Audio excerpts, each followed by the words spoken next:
but they have our pictures.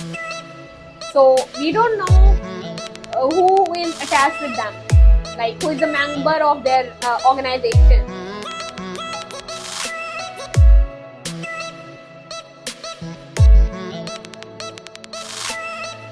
Hey there, welcome back. This is Brian of Bryans Musings. So as per the title of the video, today we're going to speak to a lady called Roha.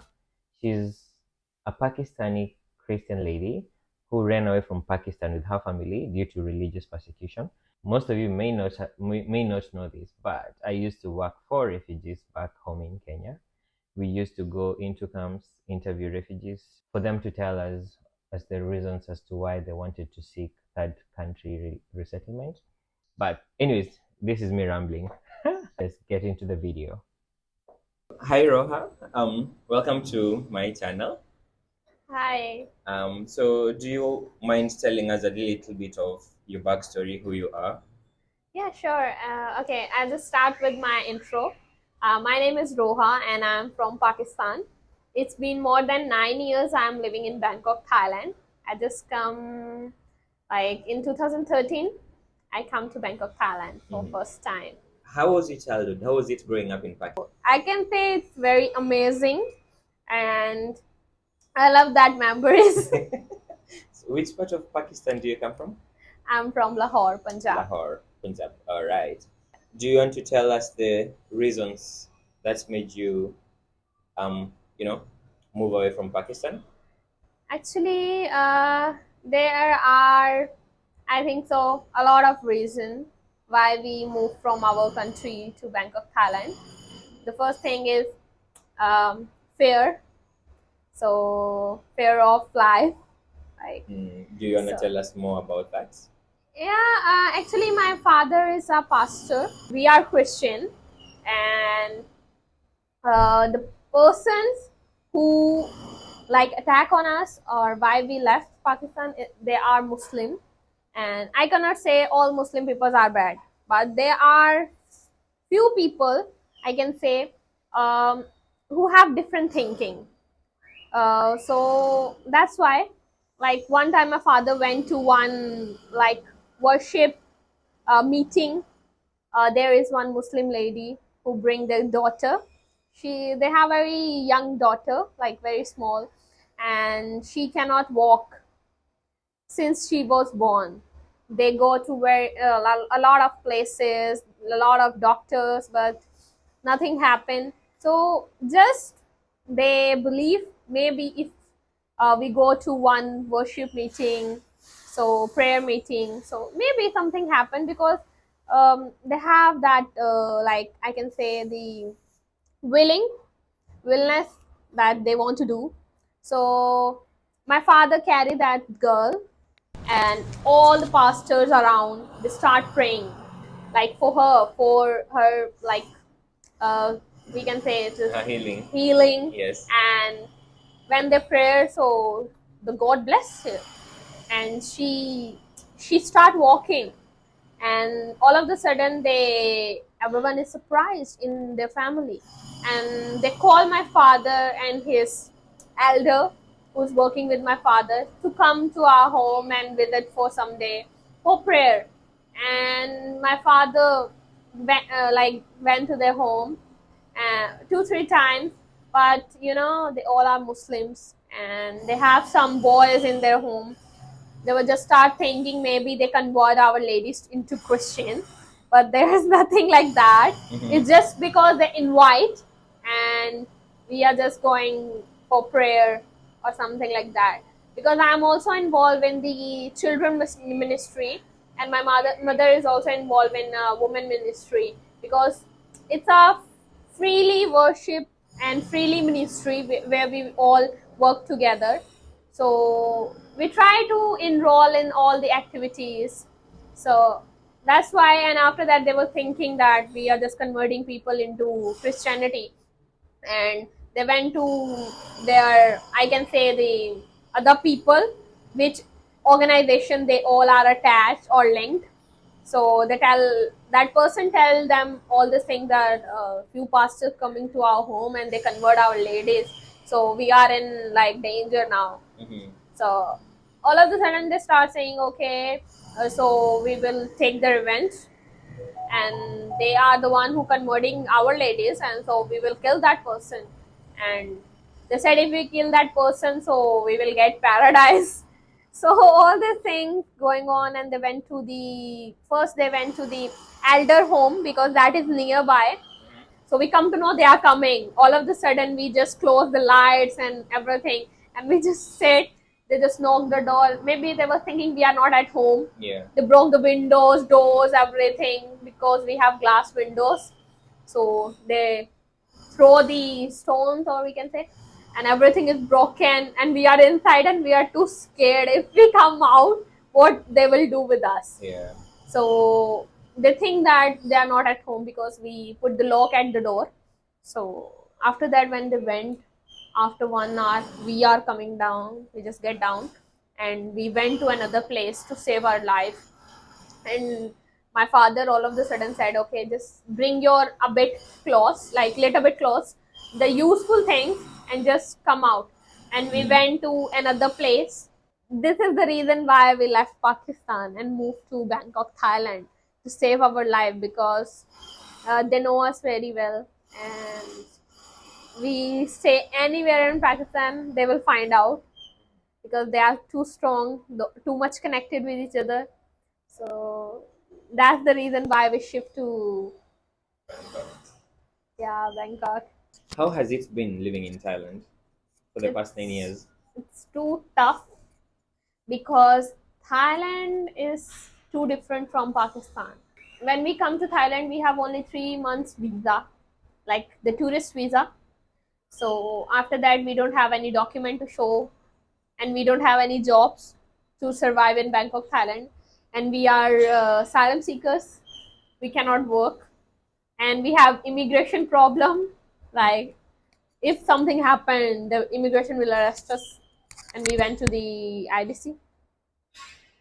So there is, I can say, it's a very tough situation for us to survive in Bangkok, Thailand, because we don't have enough money, because whatever we have we spend on the transportation and all these things, like the visas, airplane tickets, and all these things.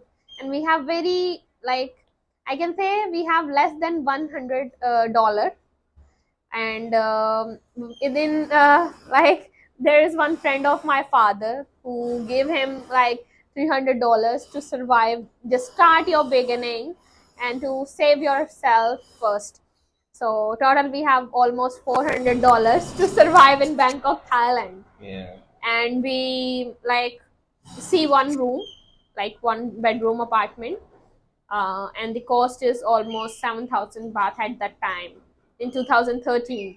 That's already more than Yeah, $100. yeah, more than Yeah. $100 per, and we don't know after like 1 month what we will do. And I can say we see very difficult time because we don't know, like, how we will eat in the, if we eat in the morning, we don't know what we will eat in the evening, like. And it's very tough situation because we don't have blankets, we don't have pillows, and we use one cloth, like very thin cloth, and we put on the floor and take the floor packs, use the pillows as a pillow, and we sleep at the night. Sometime in Bangkok it's quite cold, you know. So when we sleep, sometimes we just start shivering, and we turn off fans also, still it's a bit cold. So it's very tough situation because you are living in very good life in your home country. All of the sudden you shift to another other place where you don't know anyone, no one, and you have to survive somehow. We contact a lot of NGOs, like organizations who help refugees, but no one support at that time. What about UNHCR? UNHCR actually at that time, in the beginning when we request UNHCR for the asylum, they take more than 6 months to 8 months around. So to give you the asylum paper or card. So once you get that, after that you can apply for like help in different organizations. But they will not see this thing that in this 6 to 8 months what they will do. They don't have nothing, they don't have anything with them. What they will do at that time? At that time, UNHCR cannot help you. Once you get the your like number, UN number, then only they will help you, and organizations also help you. And we have very difficult time because we find out the solution how we can solve our problems, and we find one like survival thing, we can say. There is a trousers. We have to cut the like threads, and we will, if we do 100 pants, like 100 trousers, we will get 60 baht. So every day we do 100 pants, and in the evening we will get 60 baht, and then we will go and buy some rice or something to survive. We don't have that much money, or we can cook something, because we don't have that much amount to buy oil, buy some cereals or something like that. So I assume because you told me this happened to you in Lahore, right? Yeah. What if you go to another part of Pakistan? Is it still the same Yeah, all over? actually, this thing we also apply, right? Because when this thing happened, we went to a different place, like 6 hours far from my like home. So the new place, Atak, we can say that place. We can cross Islamabad, and we went there. And after that, when we went there, so the still situations are not better, because we heard from our friend that they come every day to your home, they check, they are asking to neighbors, they try to track you by your like ID cards, by your names, because they have very strong connection. So that's why I can say they have very like strong connections around the Pakistan, and we don't know who is attached with them. Roha, what has been the biggest challenge for you and your family living in Thailand as asylum seekers slash refugees? To survive, to settle down, like, because if you went to any new place, any other country or any other like culture, it's too difficult to adjust yourself in that culture or with the people, because we don't know the language. Still, till now, I don't know Thai. When we come here, so there is no one to whom we can talk. At that time, even I don't know the English, how to speak. It's the biggest challenge is that only that we have to survive somehow. Like, we have to find home. We don't know how to do. There is one friend of my father who are living in Bangkok, Thailand, and he's the one who find the room for us. But later on, they said you have to do by yourself. We cannot do this thing. What's the status of your case with UNHCR right now? Yeah, right now we apply for reopen our file. So it was closed. Yeah, it was closed. UNHCR closed our case because they think we are not saying truth, and whatever we said, they are not satisfied with that. Mhm.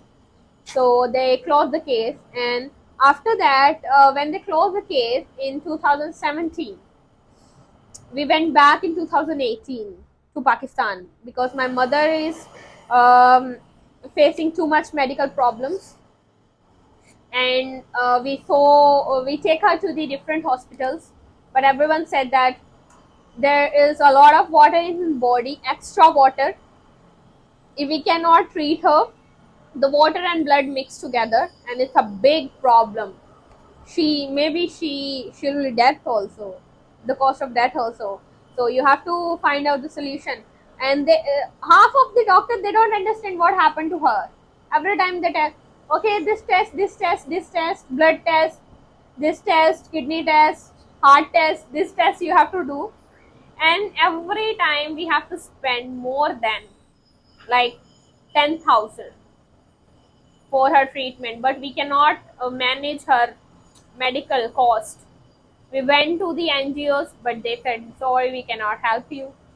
So somehow we decide that maybe it's been long time, everything will be fine.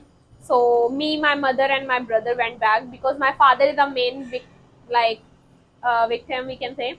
So we three went back to Pakistan, but again the same thing happened. Like then it's become on me and my mother. So they try to kill us.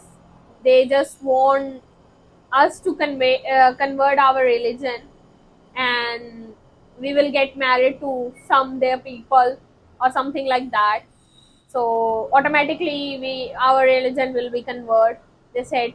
Or they said that we will take your daughter, like like that. And again we are in the same situation, and because of that stress I am just facing too much depression, and I just fell down unconsciously. My blood pressure getting down, like very low, and if I can, my sugar is also getting down because of stress, because of this tension. I cannot eat anything. I cannot drink anything. So I don't have like that much immunity, I can say, or I don't have that much power in my body to like stand properly. So whenever I just try to sit or stand, I just fell down. And my mother take me a lot of time to the hospital for checkup, like because I'm not in my senses. This thing affect on my mind a lot. Psychologically I'm not fit at that time because I don't want to go out. I'm just too scared. And me, my brother, and my brother keep on changing the place, but they have our pictures. So we don't know who is attached with them, like who is the member of their organization. They have very big network in Pakistan. Anywhere we go, even we shift our home to another place, they just start finding out, is there any new family come, because around people they are Muslim. So they said, is there any new family come, who are they, is there a relative of yours, because we went to my father's friend place very far from our home. And the people start asking, again we have to shift to another place. So we keep on changing placing, and to save our life, like somehow if they will get us, what they will do we don't know. So we talked to our father, like this thing is going on because Thailand ban us for 1 year, 365 days. We cannot enter in Bangkok, Thailand.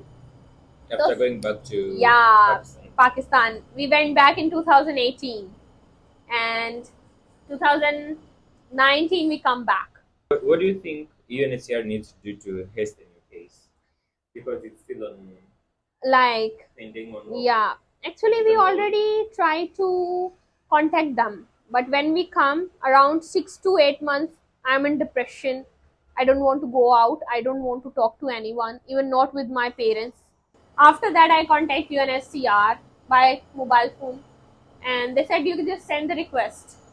And I sent the request. After some time, the COVID come, and they close offices. They said you have to contact by mobile phone or email.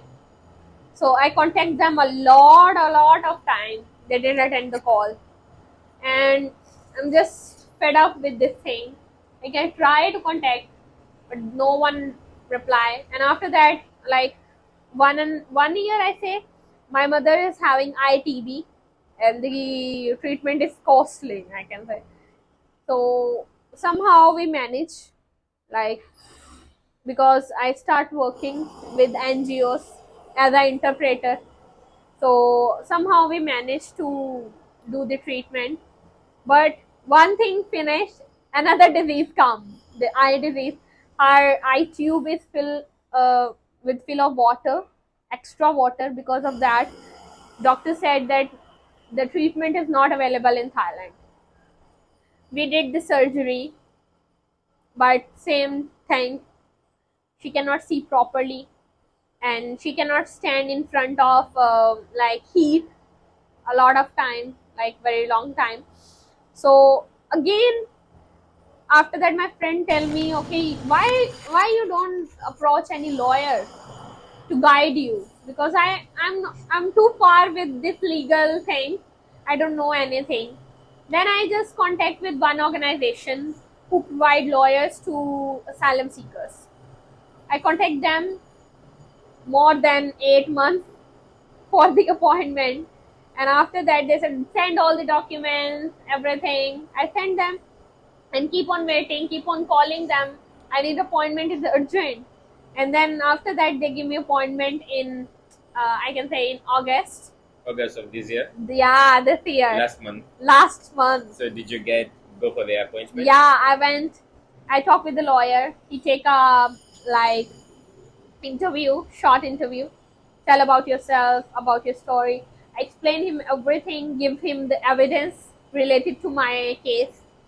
And he said, okay, this procedure will take 1 month time. I prepare your documents and then I will call you to read and then signature that you are agree with that. I said, okay. Now it's been almost in the beginning of August I went, and it's almost more than 1 month. I'm waiting for the next appointment, then when he will call me that everything done. So then I'm just waiting for that, because right now the treatment is not available in Bangkok, Thailand, Yeah. and we cannot afford, because there are 2 appointments in 1 month, and each appointment cost is more than 3,000 baht, and the medicines are separate.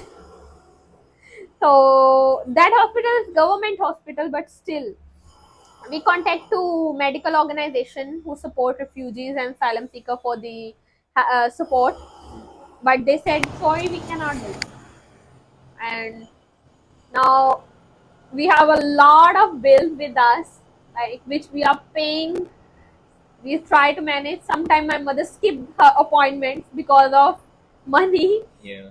And we have to pay the rents, we have to pay the bills, and Sustenance, basically. yeah, so it's quite tough till now.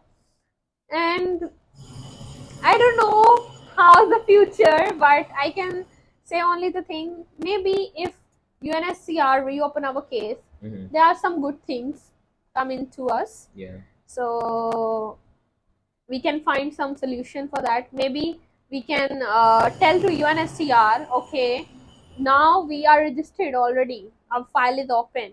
So please help us in medical, because medical is the basic and most important thing for us right now. Because if she cannot treat her eyesight, like we cannot pay the expenses of her medicine, she lose her eyesight, she lose her sight. So without sight, what we will what the person is doing, like you need someone to take you somewhere. So she don't want, like she can be dependent on someone to just walk 2 steps also.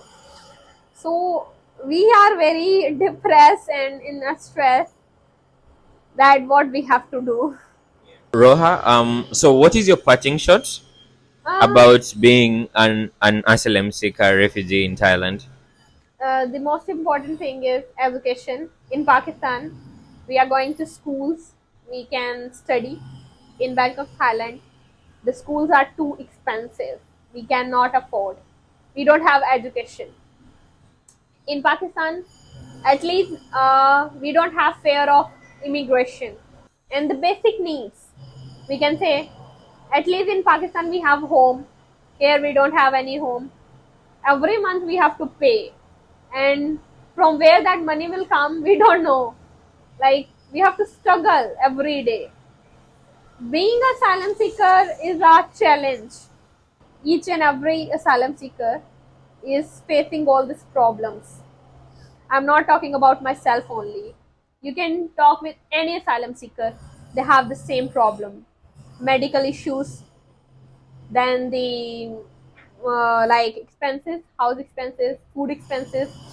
Then they have immigration problem. Well, Roha, I'm hoping for the best for you. With UNHCR, I'm hoping they reactivate your case quickly, as soon as Yeah. possible, and all the best. Thank you. Thank you for taking the time Thank to you. speak about your journey. It's been tough listening to it, but there's always light at the end of the tunnel. Yeah. Thank you so much. Thank you.